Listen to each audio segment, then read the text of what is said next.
గౌరవనీయులు గౌరవ న్యాయ మరియు మైనారిటీ సంక్షేమ శాఖ మంత్రి ఫరూక్ గారు, సహచర మంత్రివర్గ సభ్యులు కొల్లు రవీంద్ర గారు, సవిత గారు, గౌరవనీయులు రెవరెండ్ బిషప్ జయరావు గారు, గౌరవనీయులు శ్రీ రెవరెండ్ సజ్జా రత్నకుమార్ గారు, Shri reverend U Joseph Ratnakar గారు, రెవరెండ్ కె రవికుమార్ గారు, రెవరెండ్ సిహెచ్ బుజ్జిబాబు గారు, రెవరెండ్ విజయ్ కుమార్ కొడాలి గారు, వేదికపైనటువంటి గౌరవ పార్లమెంట్ సభ్యులు శివనాథ్ గారు, చీఫ్ సెక్రటరీ నీరబ్ కుమార్ ప్రసాద్ గారు, డీజీపీ ద్వారకా తిరుమలరావు గారు, విధాన మండలి చైర్పర్సన్ జకియా కానం గారు, గౌరవ శాసనసభ్యులు గద్దె రామ్మోహన్ రావు గారు, యార్లగడ్డ వెంకట్రావు గారు, కొండవల్లి శ్రీదేవి గారు, ఈరోజు పెద్ద ఎత్తున ఈ కార్యక్రమానికి విచ్చేసినటువంటి క్రైస్తవ సోదరి సోదరులందరికీ పేరు పేరున మనస్ఫూర్తిగా నమస్కారాలు, అభినందనలు, శుభాభినందనలు. మీ అందరూ కూడా హ్యాపీ క్రిస్మస్. ఈరోజు ఇక్కడుండే వాళ్లే కాకుండా ఆంధ్రప్రదేశ్ రాష్ట్రం, అటు తెలంగాణ రాష్ట్రం, భారతదేశం, ప్రపంచంలో ఉండే క్రిస్టియన్ సోదరి సోదరులందరికీ హ్యాపీ క్రిస్మస్. యేసు ప్రభు జన్మించిన రోజు మనం క్రిస్మస్ జరుపుకుంటున్నాం. లోక రక్షకుడైన ప్రభు కరుణా కటాక్షాలు ఉండాలని ఆకాంక్షిస్తూ పెద్ద ఎత్తున ఈ కార్యక్రమాన్ని మనం నిర్వహించుకుంటున్నాం.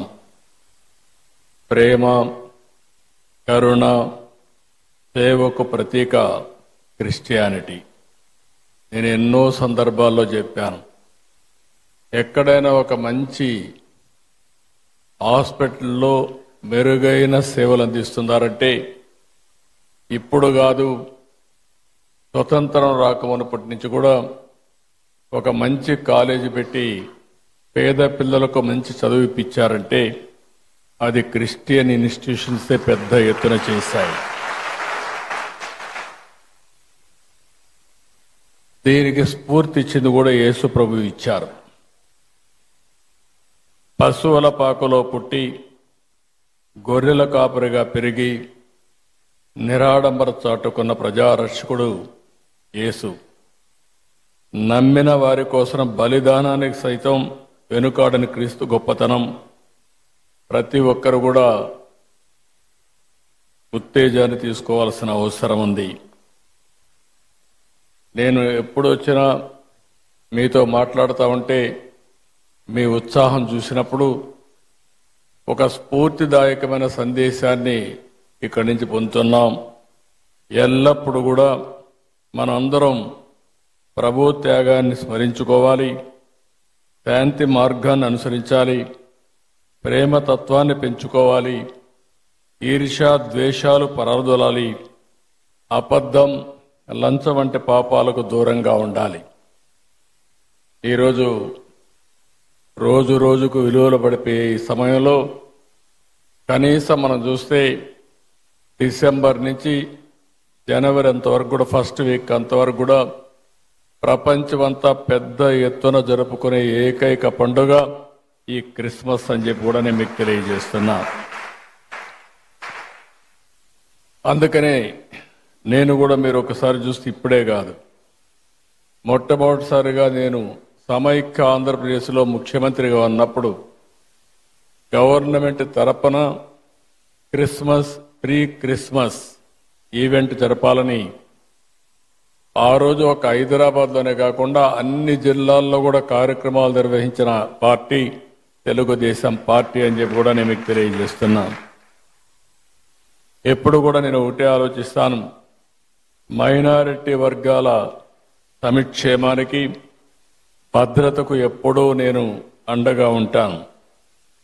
ఒకసారి అయితే సమైక్య ఆంధ్రప్రదేశ్లో చర్చి పైన దాడులు జరిగితే స్వయంగా నేనే వచ్చి ఇన్వెస్టిగేషన్ చేసి మళ్లీ అలాంటి సంఘటనలు జరగకుండా పూర్తిగా కంట్రోల్ చేసింది తెలుగుదేశం ప్రభుత్వం అని ఇప్పుడు గుర్తు చేస్తున్నాను. ఇంకొక పక్క విభజన తర్వాత కూడా మీరు ఒకసారి చూస్తే ఏదైతే క్రిస్టియన్స్ కోసం సంక్షేమం కోసం ఎక్కువ ప్రాధాన్యత ఇచ్చాం, చర్చల నిర్మాణానికి ఆర్థిక సహాయం చేశాం. ఇంకొక పక్క మీరు చేస్తున్నటువంటి సేవలకు సహకారంగా ఉండాలని క్రైస్తవ సంస్థలకు ఒక్కొక్క సంస్థకి 10 లక్షల రూపాయల ఆర్థిక సహాయం చేసి మిమ్మల్ని ప్రోత్సహించాం. గుంటూరులో మీరు చూస్తే క్రిస్టియన్ భవనం కోసం 2 ఎకరాల భూమిని కేటాయించడమే కాకుండా ఆ రోజు 10 కోట్ల రూపాయలు ఖర్చు పెడితే కంప్లీట్ కాని బిల్డింగ్ని కంప్లీట్ చేయాలని 5 సంవత్సరాలు ఆలోచించలేదు. మళ్లీ నేను వస్తానే దాన్ని పూర్తి చేసే బాధ్యత కూడా తీసుకొని తొందరలోనే మీ అందరికి అంకితం చేస్తాం, మీ అందరికి అందుబాటులో తీసుకొస్తాం. విజయవాడలోని సిఎస్ఐ సెయింట్ బాసిలికా కాలేజ్ చర్చికి 1.5 కోట్లు ఇచ్చాం. మీరెప్పుడూ నా దృష్టి తీసుకొస్తారు. క్రైస్తవ శ్మశాన వాటికల కోసం ఆర్థిక సహాయం చేయమని కోరినప్పుడు ఇది చాలా జనైన సమస్య, దీన్ని పరిష్కారం చేయాల్సిన అవసరం ఉంది. ఇప్పటికే పెద్ద ఎత్తున ఇచ్చాం. భవిష్యత్తులో కూడా మీకు పూర్తిగా అండగా ఉంటామని చెప్పి కూడా నేను మీకు తెలియజేస్తున్నా. ఇదే కాకుండా జెరూసలం వెళ్లే క్రైస్తవులకి మొట్టమొదటిసారిగా ఆర్థిక సహాయం ప్రవేశపెట్టిన పార్టీ తెలుగుదేశం పార్టీ. ఆ విధంగా కూడా మనం ముందుకు పోయాం. ఇంకొక పక్క క్రైస్తవ విద్యార్థుల సంక్షేమం కోసం ప్రీ మెట్రిక్ స్కాలర్షిప్లు కానీ, పోస్ట్ మెట్రిక్ స్కాలర్షిప్లు కానీ, ట్యూషన్ ఫీజు అంతా కూడా రీఎంబర్స్మెంట్ చేయడం కానీ ఇవన్నీ చేశాం. ఈరోజు ఇలాంటి కార్యక్రమాలు 1-2 కాదు, చాలా కార్యక్రమాలు చేసి మనం ముందుకు పోయే పరిస్థితికి వచ్చాం. ఈరోజు ఇంకొక పక్కన మీరు చూస్తే 5 సంవత్సరాలు క్రిస్టియన్ సంస్థలు ప్రారంభించినటువంటి ఎయిడెడ్ ఇన్స్టిట్యూషన్స్ అన్ని డ్యామేజ్ చేసే పరిస్థితికి వచ్చారు, నిర్వీర్యం చేసే పరిస్థితికి వచ్చారు. ఈరోజు మా పార్టీ మనందరి నాయకుడు తెలుగుదేశం పార్టీ అధినేత ఎన్టీ రామారావు గారు కూడా ఏసీ కాలేజీలో చదువుకున్న విషయం మనం మర్చిపోలేం. ఆయన విజయవాడలో ఉండి గుంటూరుకు చదువుకున్నాడంటే అలాంటి స్టాండర్డ్స్ అన్ని కూడా ఆ రోజుట్లోనే ఇవ్వగలిగారు. అది వీరి యొక్క విశిష్టత అని చెప్పి కూడా నేను మీకు తెలియజేస్తున్నా. ఇప్పుడే చాలా మంది మాట్లాడారు.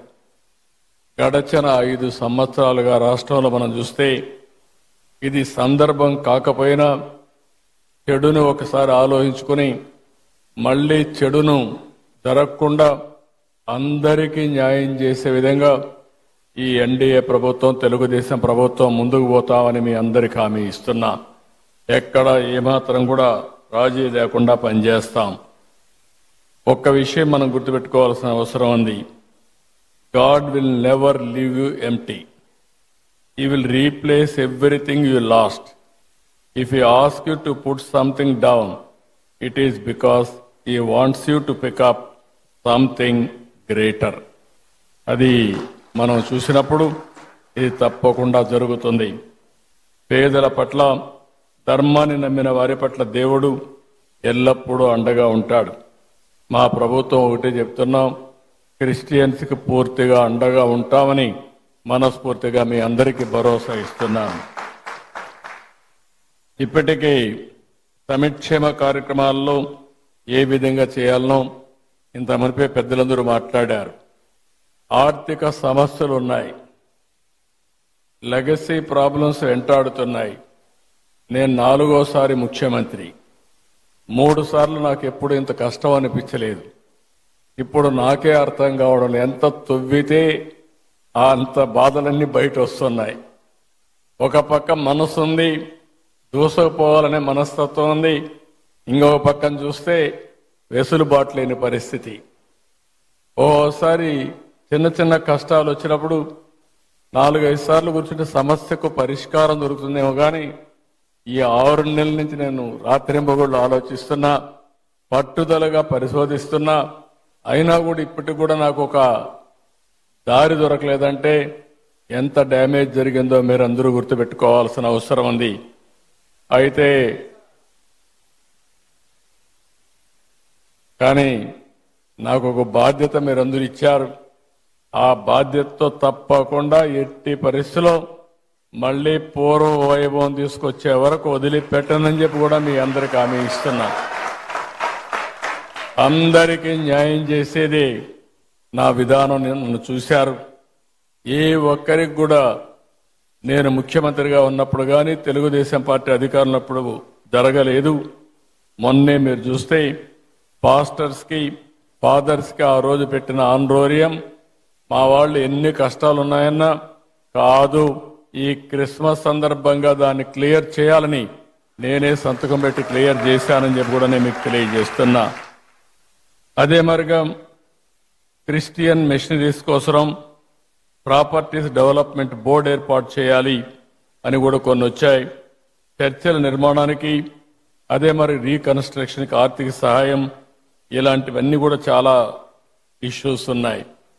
ఈరోజు నేను ఎప్పుడు కూడా పేదల పక్షపాతిగా ఉంటానని మరొక్కసారి మీ అందరికీ హామీ ఇస్తున్నా. నేను అనునిత్యం ఒకటే ఆలోచిస్తున్నాను, ఏ విధంగా పేదరికం లేని సమాజాన్ని మనం రూపకల్పన చేసుకోవాలనో దానికి ఆలోచించాల్సిన అవసరం ఉంది. మొన్నే నేను విజన్ 2047 తయారు చేశాను. స్వర్ణాంధ్రప్రదేశ్ విజన్ తయారు చేశాం, రూపకల్పన చేశాం. అందులో మొట్టమొదటి పాయింట్ మీరు చూస్తే జీరో పావర్టీ. ఇంతవరకు అందరం చెప్పారు మేము పేదరిక నిర్మూలన చేస్తామని చెప్పారు, కానీ నేను పెట్టింది ఆర్థిక అసమానతలు తగ్గించే విధంగా మొట్టమొదటిసారిగా పేదల్ని పూర్తిగా ఆర్థికంగా పైకి తీసుకొచ్చే వరకు ఈ ప్రభుత్వం అండగా ఉంటామని చెప్పి మరొకసారి తెలియజేస్తున్నా. ఈరోజు డబ్బులు సంపాదించిన ప్రతి ఒక్కరూ ఆలోచించాలి, మనకి సంపద వచ్చిందంటే సమాజం వల్ల వచ్చింది. ఆ సమాజంలో ఇంకా పేదరికం ఉండడం ఇది మనందరికీ ఆలోచింపజేసే విధానం. అందుకనే ప్రతి ఒక్కరూ ఆలోచించాల్సింది పేదరిక నిర్మూలన, జీరో పావర్టీ. అంతేకాకుండా ఆర్థిక అసమానతలు తగ్గించాలి.